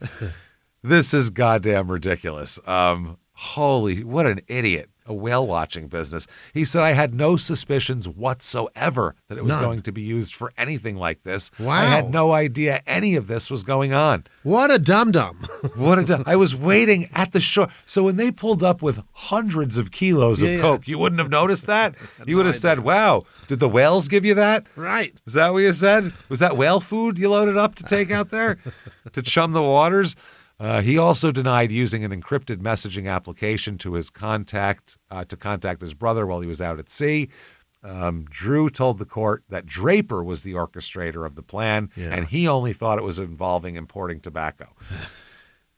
He told the court he was only supposed to organize the purchase of the boat with money from Draper and had been, not even from Nathan, and had been physically forced to help him. Physically. After he agreed to navigate the boat out of the Brunswick River, he said, this guy has just turned on me. It's just, we were going out looking for whales, and dude, the next thing you know, man, it was crazy. It's there was all coke just coke. everywhere. It's so much coke. I was just panicked. He said, I went flying backwards, and he just kept going straight out to sea. He goes, you're coming with me whether you like it or not. What? Dude, these two brothers have the dumbest, worst excuses of all fucking time. Imagine the shit they got away with their parents when they were kids. I didn't do it. I didn't do it. It was the whales. It was the whales. These excuses had to have worked on somebody at some point. At some level, yeah. This is horrible, man. Jesus, you're going with me whether you like it or not. Drew told the court that Draper threatened that if he did not help him, his family was dead. I'll kill your whole family. The court also heard Draper agreed to testify, tell all the shit we said too. So there is a letter here from Draper that's to Drew. Remember he said he was trying to help Drew by writing him letters? Yeah. This is, and it's in his handwriting, so excuse me if it'll take me a second to read some of the words. Hey, Drew, how are you? Isn't this letter with the trolley boys sealed so the screws won't read it, the guards? Right. It's now a month gone by since we were arrested. I'm not handling jail very well, and I have to eat out and I have to get out by any means possible. Fuck, ! It's fucked. How do you do jail? He spells jail Gaol. What? That's jail. Not jail? Every other word is spelled normal. I'm thinking about talking to the AFP to get a discount on sentencing. I know you were tricked and you didn't know it was coke we were picking up, and I something for you a lot. Sorry for everything, but I can't do jail anymore. My health isn't good and I'm not coping. I reckon I'm going to talk to the AFP, whatever. I have to get out of jail and this mess. It's fucked up in here. Same shit every day. Fights, standover shit, and junkies. Can you send me a letter when you can? Hang in there, mate. You'll be fine. The truth will come out for you in the end. Your mate, Draper. Which couldn't sound more like the police won't read this letter, right, I'm sure. Yeah. This couldn't sound more like this is everything we want to be said. Okay, now it can finally be revealed. Apparently it wasn't revealed until this. It was sealed. Their other conviction. The brothers had previously been convicted over their involvement in the scheme to produce the 2CB. So that ended up being convicted and all that kind of shit. He had pled guilty, and they were both sentenced to more than 2 years in jail for that. Oh. So that comes out at that point. Okay, July 27th, 2021. Here we go. It is sentencing time. They have been found guilty of attempting to import a commercial quantity of a border-controlled drug and all of this type of shit. They heard everything. They've heard about the ridiculous naval shit. They've seen it on video. It's terrible. It doesn't look good at all. Drew insists that the dozens of packages, he insists he thought they contained tobacco. Really? And Nathan said he didn't even know there was tobacco coming. He didn't know anything. I didn't know anything. He thought he was He thought he was in the whale watching business, and the next thing you know, he's getting cuffed. That's what he said. He knows nothing. So the judge here rejected the brothers' claims and sentencing them on the basis that Drew Baggaley was a principal organizer of the operation and that his brother was actively involved on the day the two men went to sea and was set to be rewarded substantially for his role. During a sentencing hearing, the prosecutor told the court that the men came from a stable background and had been motivated by greed. Yeah, that's exactly what it sounds like. Yeah, and the opportunity to pay off a bunch of loans. Yeah, totally. Dude, if you have the, like, stick-to-itness and the fucking, like, ferocity to become an Olympian, you can do anything. Yeah. You can literally do anything if you can do that. You should be able to do anything. I'll put it that way. And any business should be very easy. You should be able to figure it out and make something happen. So, well, they were. They had a good cocaine business. Yeah. That's the business they chose. It's the wrong business. So he said both of them had the capability to achieve. Both of them had setbacks of various types, but neither of them were in the grips of addiction. Right. That's the other thing. So neither of you were hooked on coke. That would be a mitigator for me if you were trying to keep up your coke habit. Ultimately, their involvement was to make a very large sum of money.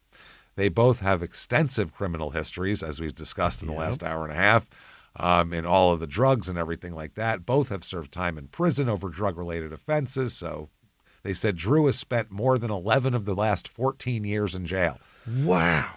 And when he wasn't in jail, he was importing massive amounts of cocaine, Huge pretty much. Amounts of cocaine. Holy shit. Now, lawyers for both men told the court that they each suffered mental health issues as well, including a long-term depressive disorder for Nathan Baggaley. You know, for fucking his life up beyond recognition.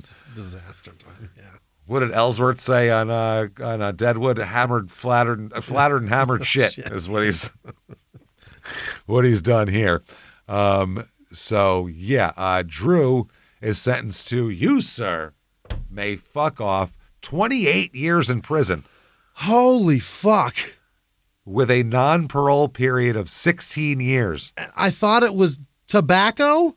I thought it was tobacco is not a good excuse. Hey, future Australian drug importers, I thought it was tobacco doesn't work. It's not going to fly, guys.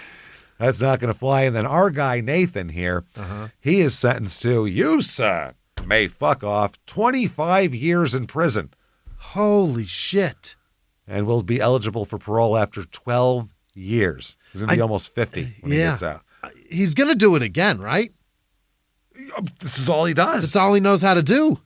And I assume in prison he's just going to make more contacts with more drug people. And what else do you do? If you are that good at this, where that's not the first shipment they got, they must have been doing well. Yeah. So if you're good at it like that, what else do you do? He's back at it in 12 years. If we stop doing the podcast, you pick up a mic and you go on stage and you go do fucking sets. That's what I do. That's what I mean. I'd be doing that. That's what you do. Like that. So that's what the hell they got. Holy shit. It's sad. So they're fucked. Not sad. These guys are idiots. I'm saying they're pathetic. Yeah, they're morons. Idiots. Yeah. So the judge said it was important that their sentence would signal plainly to people that their offending is serious and that their punishment acts as a deterrent to others. Yeah. He said to make it clear that actions of this nature will receive quite substantial penalties. Mm-hmm.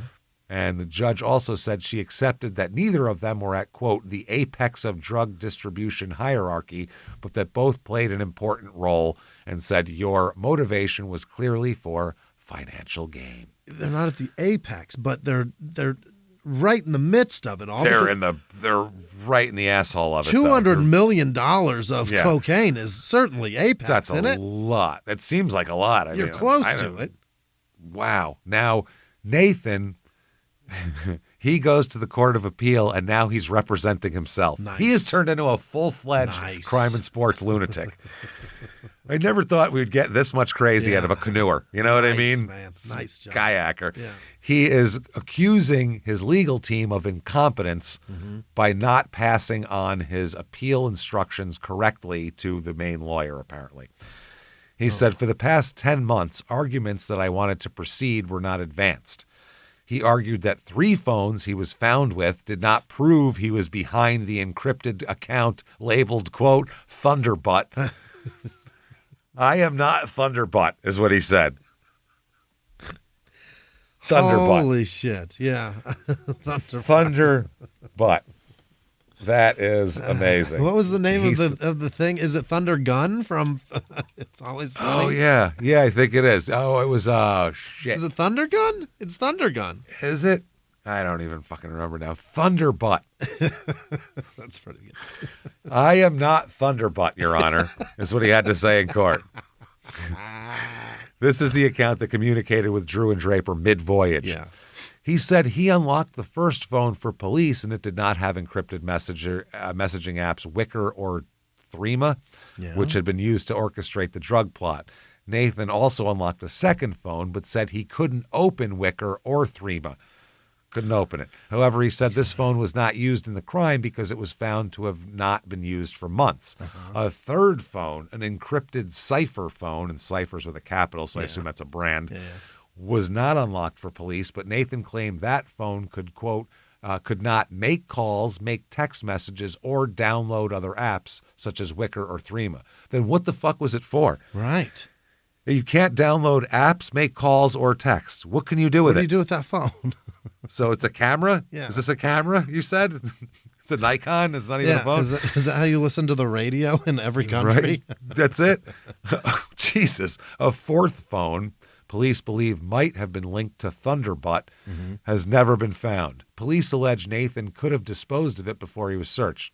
Yeah, he's by the water, so he probably threw it in there. He said, I was under constant police surveillance from the moment I was in Brunswick Heads until the moment I was searched, and at no time was I ever seen disposing of anything. He said, when I was searched, I was found not to have that phone. I did not have that phone because it was never me communicating with the boat. Now, in a response, the prosecutor said that a phone was pinging off a tower in Brunswick Head on the morning Nathan was found near the boat ramp where Drew and Draper were meant to return. She said the phone could have already been disposed of in the area and could still ping off the nearby cell towers. So he could have dumped it before. So they're going to deliver that here. June 18th, 2024. A date has been set for them to stand trial again. So apparently the appeal went through and they're going to stand trial here. Okay. Because this is 2024.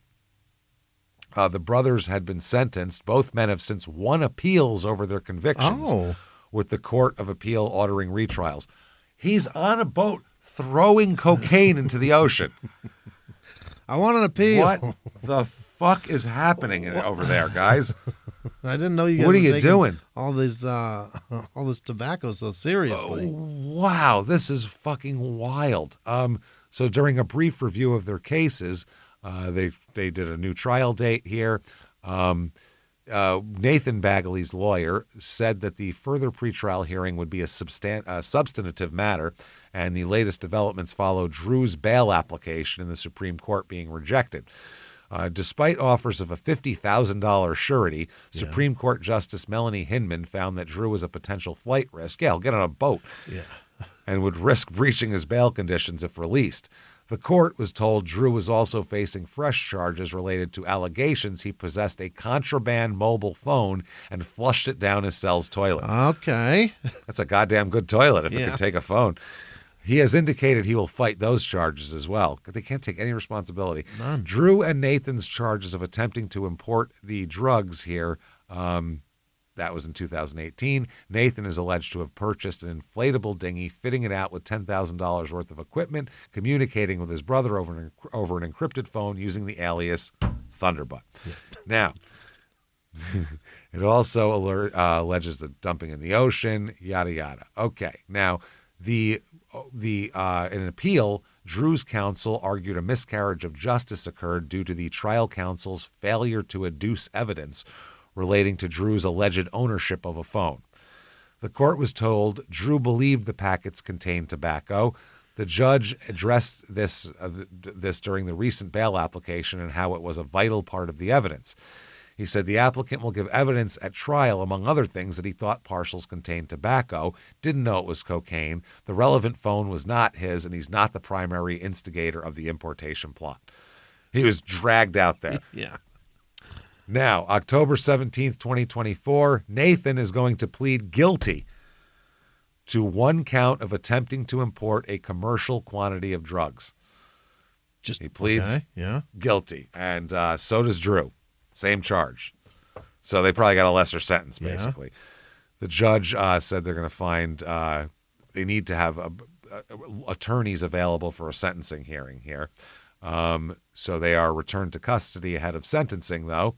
Now, the November 4th, oh, by the way, that was why Drew's was thrown out. Nathan's appeal was passed through and affirmed because, not affirmed, it was overturned because it was the conviction was unsound as the jury was not properly instructed to avoid its guilty verdict from being dependent on his brother being found guilty first.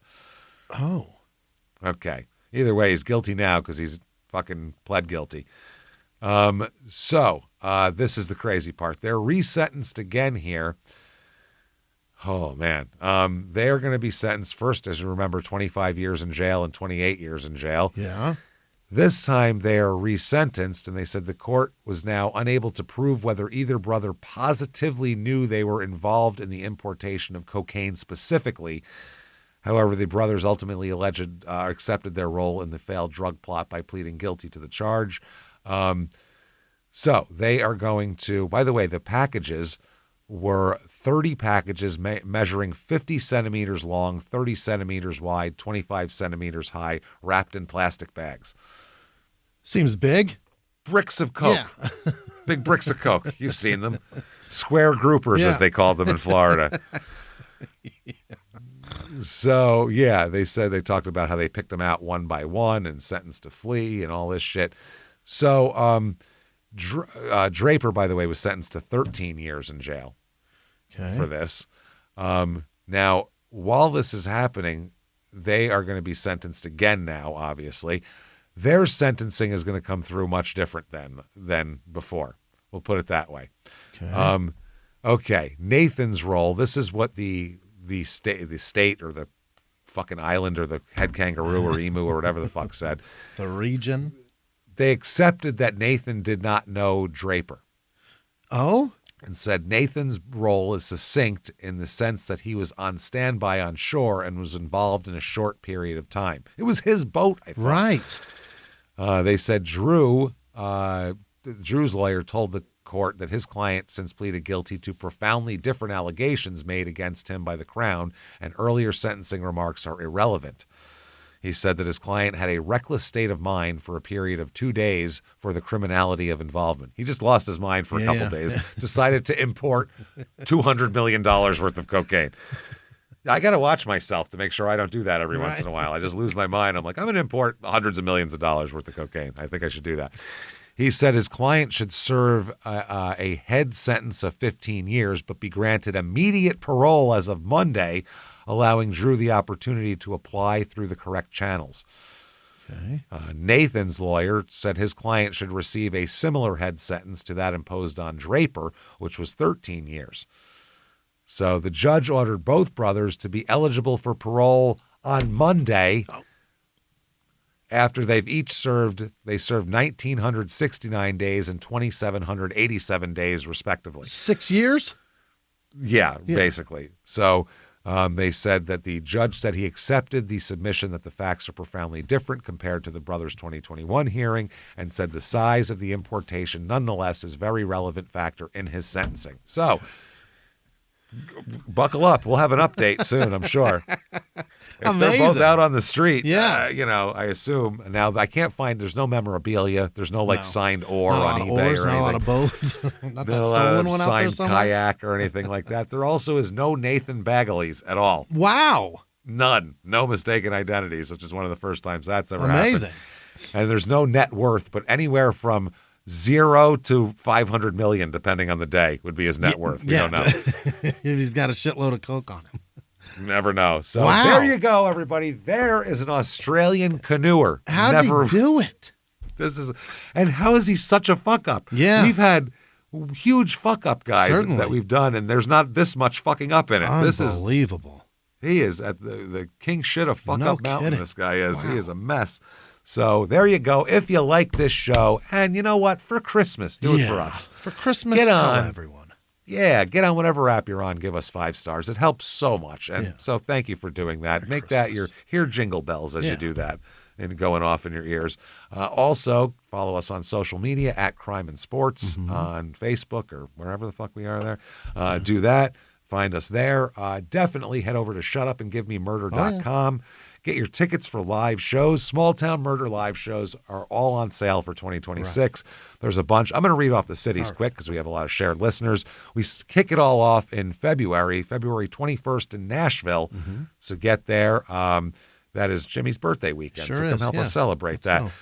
Then we're Durham, Atlanta. We have a Small Town Murder and a Your Stupid Opinion show in Phoenix on March 20th and 21st. Salt Lake City, that's sold out already. Never mind that one. Yeah. Denver, then Buffalo. That is close to sold out, Buffalo. If you want to go to Buffalo, get your tickets. Amazing. Royal Oak, Milwaukee, Minneapolis, Dallas, San Jose, Sacramento, Tarrytown, New York, and then Boston, as we like to shut that year down with Boston. Always fun to be in the fall and winter in Boston. Amazing. Dig it there. So come and check out a show. Shutupandgivememurder.com. Then you got to get yourself some Patreon. Oh, boy, do you. Patreon.com/crimeinsports is where you get all of the bonus materials. Anybody $5 a month or above, you are going to get everything. You're going to get everything, hundreds of bonus episodes immediately upon subscription you've never heard before. Half Small Town Murder, half Crime and Sports. You get them all. And then you're going to get new ones every other week. One Crime and Sports, one Small Town Murder. This week, it's Christmas. I haven't figured out what the Crime and Sports Patreon is going to be. It's going to be in 2 weeks. But the Small Town Murder one is going to be old-timey crimes because it's been a long time. And I get so many requests for more old-timey crimes. So that's what we'll give you for Christmas or for the new year. So do that. And then on top of that, you also get all the shows we put out, Crime and Sports, Your Stupid Opinions, and Small Town Murder, all ad-free. Ad-free with your Patreon. And you get a shout-out at the end of the show, which happens to be right now. Jimmie, hit me with the names of the most wonderful, wonderful people who are just sitting around a fire right now roasting marshmallows. Tell me all about them right fucking now. This week's executive producer are Ashley Williams, Cindy Morante, Liz Vasquez, Peyton Meadows, Gary Howard is in King Hill, Idaho. How about that? Gary, that's far. A trip for you, Gary. Be careful, bud. I saw he was driving in the snow the same night I was driving in the snow. I thought that was funny. I saw probably a thing. I was back like, look last at that. Terrible shit. Yeah, Tiffany Gonzalez, Sanja. Remember him? Monj. I don't know. I love Monj. 8 years later, I still don't know how to pronounce his name. Yeah, he's one of our first patrons ever. Yeah. He really is. Talena Jensen. I know Talena. Dorothy Katz, Janice Hill, Thank you. and Robin Balda. Thank you all so much for what you're doing. Thank you. Other producers this week are Ryan Bender, Happy Hour in Jeffersonville, Ohio. Oh, boy. Yikes, the poor bastard. Nicole with no last name. Dolores Barfield. Jessica Mascareñas. Stephen King novel, Dolores Barfield. Is that a person? No, it's Claiborne. Oh, okay. Zach Fisher. Stephen. Don't make literary references to Jimmie. No, don't do that. I'll go, what are they? Of any kind, even right? Pop culture. Yeah. Go ahead. Sorry. Yeah, I've got Andrea Borer, MK, Valerie Kinsella, Joe Bob, Bo Diddley, Flavor Aid McGee, whatever that means. Wow. Jeffrey Jones, Liam Poza, Marty Johnson, Sarah Greentree, Tiffany Hayes, Heather Little, Scott Whitla, Val Doggy Dog. Get it? Yeah. Because it's Snoop. You do the doggy dog. All right. Jay Slam, David Colander, Angie Griggs Bridgeman, Richard Woolley, Taryn Barker, Mary Bertram, Ava Laterman, Mel with no last name, Grace with no last name, Kimberly Valdueza, Joe Portman, Sean Lauer, Kristen Day, Beatriz Rojas, Lindsay Doe, Hanuik, Dowhunu, all right. Jenny Beach, what is this? Miranalika Singh Dev, I think, maybe not. Wow. Jax Lubeck. So. That would be amazing. That'd be the most incredible. He's psyched for you. He's so proud. To happen today. He's so proud of you, honestly. Amanda Herbert, Amanda Briss, Amanda Bree, perhaps, Keith Maggart, Frank with no last name, Anna Butenhoff, whatever that is. KMTC, Arena with no last name. And this is where it's going to get weird, and I'll tell you why. Bridger White, Adam Wolf, Emily Mace, Tiffany Albright perhaps, Tim Crone, Philip Arena. There's never been Arena in this ever, and I've got several. So I imagine they are all related. I hope so. Ben Thank with you, no family. last name. Family Arena. Yeah, we love you. yeah. Ty B, Era Colbooch, Ash Maynard, Jillian Arena. There's another Arena. Oh, Katie with no last name. Ben with no last name. Ty Wood, Anne-Marie Schultz, Jesse Rose, Brooks Friedland, Shelby Patrick, Lauren Husky, KJ, Johnny O'Mara, Shannon Anderson, Baca Cruise. Basketball player? Perhaps. Ashley Marshall. I don't know. Morgan with no last name. Regina Phalange. What? Like the fingers, right? Those are phalanges? Yeah. So. This is with the PH, though, so perhaps not. Donna Dornbose. April Young. Christopher Leopardi. Rachel Bramer. Anna with no last name. Beth Sparrow Linderborg. Marin with no last name. Bob Van Westenberg. Jay with no last name. Tony Dodson. Ben Follett. Justine with no last name. Josh Oakes. Justine Marie, 0 stars if I could. Jared Simmons, Krista Ziembo, Caitlin Newhart, Erica Stevens, Liv with no last name, Jen with no last name, Anna Caballero, I believe, is that cowboy? What is Caballero? Boot? It's something. It's Spanish for something Western. It's a great skater back in the day, Steve. He was awesome. Caballero? Yeah. And then, and then there was Richie. The dragon on the board. Max is the lead singer of Soulfly. But that's Cavallero. Cavalera. Yeah. Never mind. I don't know. Doesn't relate. relate. Soulfly's lead singer at all. Sepultura. Gun to my head. Yeah. Chris Coates, Cassandra Griffin, Monster Cock McGillicuddy, Torian Britt. I said that. Roger with no last name. Motherfucker with a big ass dick. That's a huge one. Stephanie Dalton, Glenn Kading, Joanne with no last name, Judd with no last name, Jimmy Anuzawiski, Alexandra McCogan, Jill Alder, Tennille Witten, Marissa with no last name, Marlisa with no last name, Jewel with no last name, Noelle Royer, and all of our patrons. You guys are the best. Thank you. Thank you so much, everybody. Unreal. You wonderful, fantastic bastards. Thank you for all you've done for us all year long and for the next year and just for the last almost 10 years. You're amazing. As we said, the 500th episode is coming up, which will coincide roughly with our 10-year anniversary of doing this show. Yeah. So we're going to do a really good episode and a really fun one, somebody that people have heard of. And Great. We'll do one of those. It's going to be a good time. And just thank you for all you've done for us forever. Hope you have a good week. Spend time with your families, whether you're a Christmas person or not. Right. Still spend time with your family because you'll probably have it off anyway. This is And great. they're over there anyway. Yeah, you should love. When I was a kid, I loved Jewish holidays. I got them off. I didn't know what was going on, but I loved them. Same thing I would think everybody would think for Christmas. If you don't celebrate it, you get it off. Fuck it. Hang out with the family. Have fun. And come back and see us next week. Merry Christmas, everybody. And live from the Crime and Sports Studios, we'll see you next week. Bye.